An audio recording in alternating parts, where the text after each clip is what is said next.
Foreign Policy and the nonprofit Fund for Peace have released this year's Failed States Index that ranks the world's most vulnerable nations, and our Christina Ruffini has a report. Let's take a look.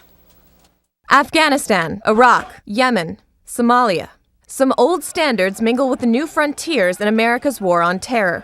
But these nations are not off a State Department watch list or a Pentagon briefing book. They are 4 of the top 15 nations on Foreign Policy magazine's annual index of failed states.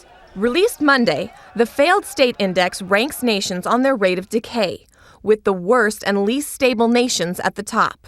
Usually the attributes are an inability of a government to serve its people, provide public services, to have a monopoly on the use of force. Somalia is number 1 for the 3rd year running, having limped on for more than a decade without a functioning government.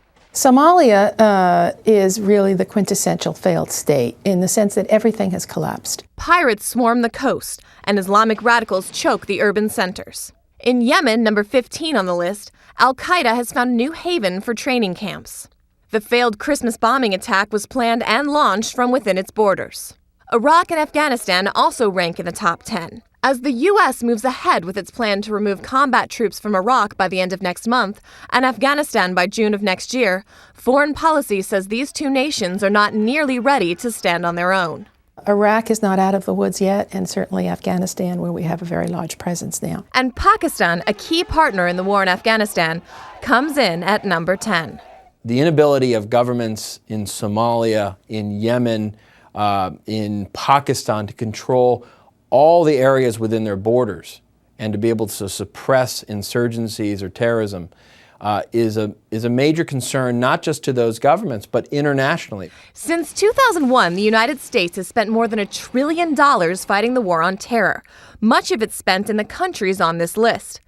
Yet since the index started 6 years ago, the same 15 nations have been named the top 10 biggest failures year after year. Right now, what we're doing is dealing with it mostly as a threat from a terrorist lens. And one of the problems we have is that we tend to respond only in the security threat, and we neglect the other dimensions. Dimensions like civil, health, and educational reform, which critics argue must also be addressed along with security. Because the longer these nations remain unable to govern themselves, the more likely it is that the U.S. will continue spending blood and treasure without getting much in return. Christina Ruffini, CBS News, Washington.